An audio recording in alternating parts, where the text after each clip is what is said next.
Yli 1 000 000 ihmistä siirrettiin, kokonaisia kaupunkeja katosi ja kaikki tämä tapahtui ilman sotaa. Tänään ollaan Kiinassa sellaisessa paikassa, jossa nämä tarinat on kerätty yhteen. Hyvää huomenta Wanzhou. Tänään olisi tosiaan tarkoitus vierailla Kolmenrotkon padon museossa, jossa esitellään maailman historian suurinta ihmisten pakkosiirtoa rauhan aikana. Mutta sitä ennen käydään aamupalalla.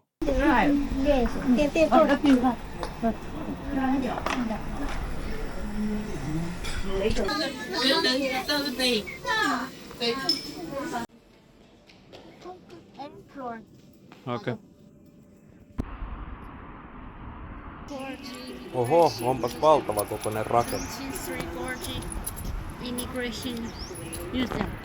Me vierailtiin täällä museossa, jossa kerrottiin tästä valtavasta projektista ja rehellisesti sanottuna kaikki teksti oli pääosin kiinaksi, vähän englanniksi myös, eli paikan päällä en ymmärtänyt ihan kauheasti tästä. Mutta kun aloin tutkimaan jälkikäteen, niin tästä avautui aika uskomaton tarina. Kolmenrotkon pato on maailman suurin vesivoimala. Se rakennettiin Jangtse-jokeen, joka on yksi Aasian tärkeimmistä joista. Padon tärkeimmät tavoitteet olivat tuottaa valtava määrä sähköä, estää tuhoisia tulvia ja parantaa laivaliikennettä. Tämä ei ole mikään pieni projekti, puhutaan yhdestä maailman suurimmasta rakennushankkeesta. Ennen tätä patoa tämä joki oli hyvin erilainen, vedenpinta oli paljon alempana, monet kaupungit ja kylät sijaitsivat juuri siellä, missä nyt on vettä. Laivat eivät päässeet kunnolla kulkemaan sisälle sisämaahan ja tulvat olivat iso ongelma. No kun tätä patoa rakennettiin, vedenpintaa nostettiin 10 metrejä ja sen seurauksena valtava alue jäi veden alle. Arviolta 1,2–1,4 miljoonaa ihmistä siirrettiin muualle. Kokonaisia kaupunkeja purettiin, ihmiset muuttivat uusiin asuntoihin, usein ylemmäs vuorille. Ja täällä museossa näkyy todella paljon kuvia tästä. Vanhoja katuja, taloja, ihmisiä, jotka joutuvat jättämään kotinsa taakseen. Tämä on yksi historian suurimmista ihmismassojen siirroista, joka tehtiin rauhan aikana. Ja tämä kaupunki Wanzhou on hyvä esimerkki tästä muutoksesta. Vanha kaupunki jäi osittain veden alle, uusi rakennettiin korkeammalle. Eli kun katsoo tätä jokea tänään, on vaikea kuvitella, että tämä veden alla on ollut kokonainen kaupunki. Kaikki näyttää nyt modernilta ja normaalilta, mutta historia on kirjaimellisesti tuon joen pinnan alla. Ja yksi mielenkiintoinen yksityiskohta historiasta. Tämä sama alue oli aikanaan turvapaikka toisen maailmansodan aikana. Kun Japani hyökkäsi Kiinaan, tänne siirrettiin ihmisiä ja teollisuutta turvaan. Eli tämä alue on kokenut 2 suurta muutosta, ensin sodan takia ja myöhemmin tämän padon takia. Ja edelleen tänä päivänä tämä projekti jakaa hieman mielipiteitä, eli niitä positiivisia, mitä tästä seurasi, on valtava määrä puhdasta energiaa, vähemmän hiilivoimaa, parempi tulvasuoja ja valtava talouskasvu. Mutta sitten taas se toinen kääntöpuoli, yli 1 000 000 ihmistä joutui muuttamaan, historiallisia alueita katosi ja ympäristö muuttui pysyvästi. Mutta ne hyödyt nähtiin niin isoiksi, eli sen takia tähän projektiin on alun perin lähdetty. Tänä päivänä tämä maailman suuri vesivoimala tuottaa 22 500 megawattia, eli suunnilleen saman verran sähköä kuin koko Suomi kuluttaa vuodessa. Mutta sähkö ei ollut tosiaan se ainoa syy. Jangtse-joki on yksi maailman vaarallisimmista joista tulvien kannalta. Vuonna 1931 tulvat tappoi jopa 1 000 000 ihmistä. Ja padon yksi tärkeimmistä tarkoituksista on yksinkertaisesti estää tällaiset katastrofit tulevaisuudessa. Ja 3. iso syy oli talous. Ennen patoa suuret laivat eivät päässeet kunnolla sisämaahan ja sitten taas tämän padon jälkeen isotkin valtamerialukset pääsevät jopa Chongqingiin asti. Tämä muutti koko tämän alueen talouden ja sen seurauksena Chongqingista tuli yksi Kiinan tärkeimmistä sisämaan megakaupungeista. Kun täällä Wanzhoussa kävelee tänä päivänä ja katsoo maisemia, kaikki näyttää rauhalliselta, mutta samaan aikaan tietää, että tämän veden alla on koteja, katuja ja kokonaisia kaupungin osia.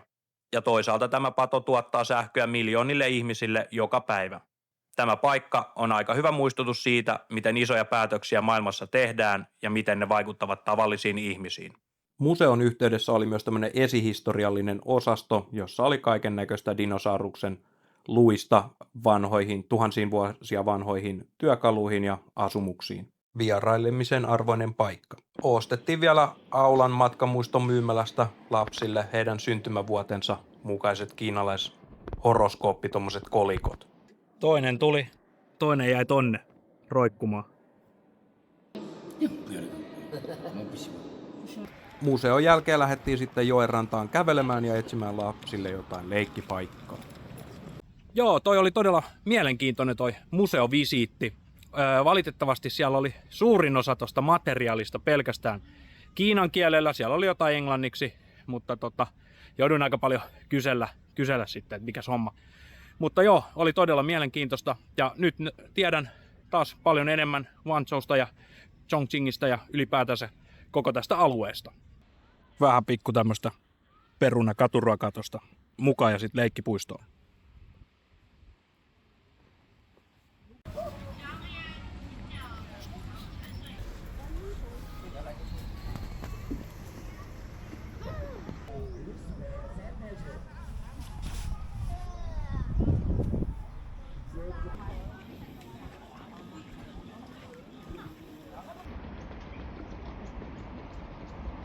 Sitten lähdettiinkin käymään Guangzhoun uusimmassa ostoskeskuksessa.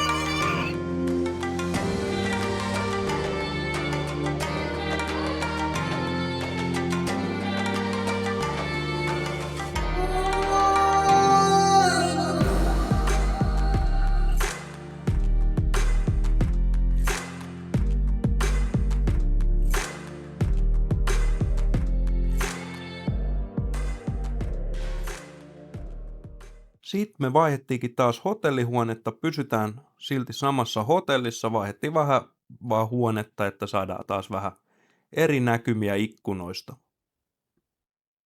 Tultiin syömään hotpottia, joka on varsinkin tällä alueella Kiinassa erittäin suosittu ruokalaji. Yksinkertaisuudessaan hotpotti on siis sellainen ruoka, jossa tuodaan kiehuva kattila pöytään ja siinä sitten niitä omia valitsemia ruokia omaan tahtiin keitellään.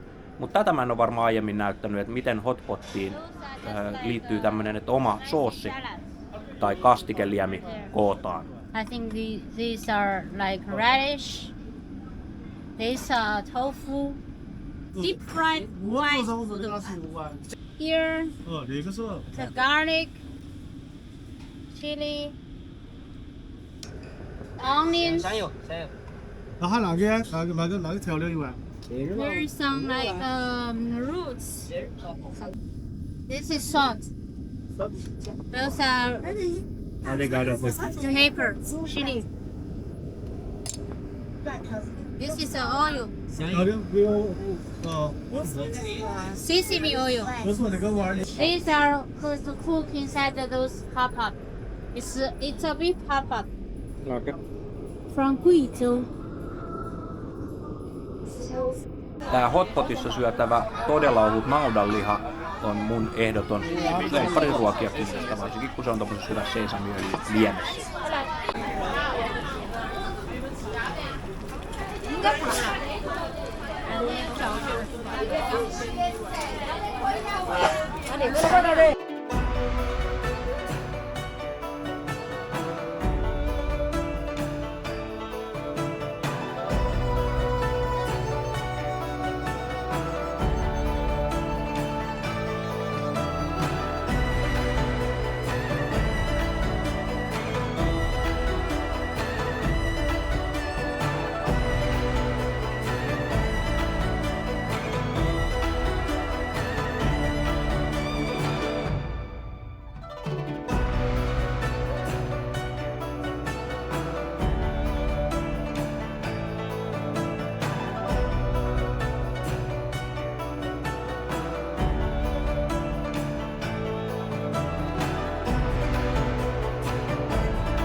身高1.75米以上的，皮肤还得白的。啊，围围都难讲。感谢神坛的热气球。呼声够高，我立刻接下来要穿了。因为它大不了。我们在美国呢。哦，大不了了。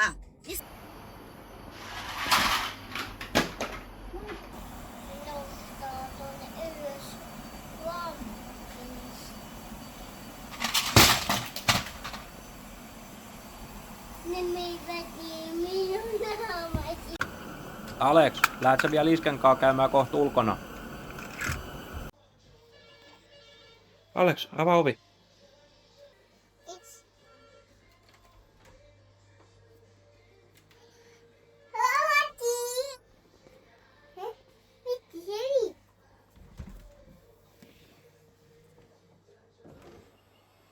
No niin, Alex, nappaa sieltä mansikat.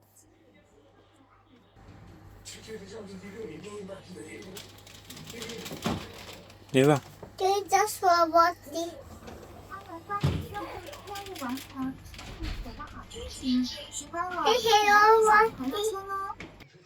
Eli tämmöiset setit Alex nappasi sieltä robotin sisältä.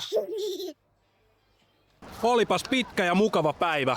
Me tultiin Aleksin kanssa vielä pikku yökävelylle. Jeni ja Lumi jäi tonne hotellihuoneeseen. Me vaihdettiin itse asiassa hotellia Hiltonista toiseen Hiltoniin. Tää on semmonen, mikä tää on, Apartment Suites by Hilton. Eli vähän semmonen niinku asuntotyyppinen ratkaisu, että siellä on niinku normihotellihuoneen ominaisuuksien lisäksi sitten on niinku, että voi vähän kokkailla ja tommostakin. Tosi kiva huone. Ja otettiin nyt pariksi yöksi, ei oo sen kummempaa suunnitelmaa, mutta eikä me jotain taas keksitä. Vaihdettiin itse asiassa huonetta, otettiin eka huone, siinä oli näköala tonne vähän tommoselle sivukujalle päin, ei ollut niin kiva, niin sit kysyttiin, se olisi vähän kalliimpi. Mut sit sai todella kivan näkymän tohon joelle ja sitten tähän alas, tähän aukiolle, missä itse asiassa nyt kävellään.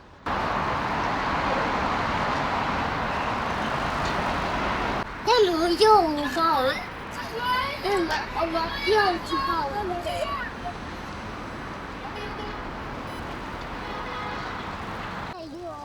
Mitä joo? Ai nyt ei saa juoda, pitää säästää hotelliin, niinkö? Okei. Isillä olisi ollut jano nyt. Mikä auto se on? Porsche. Ai Porsche. Mitä toi? Pisi.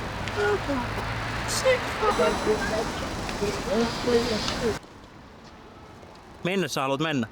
Kiitos kun katsoit videon. Tää oli vähän tämmönen erilainen ja lyhyempi video. Jotain pitää koittaa noista jämämatskuista saada kasaan, koska kuten aiemmin on sanonut, niin valtaosa materiaalista tuhoutuu sen muistikortin mukana.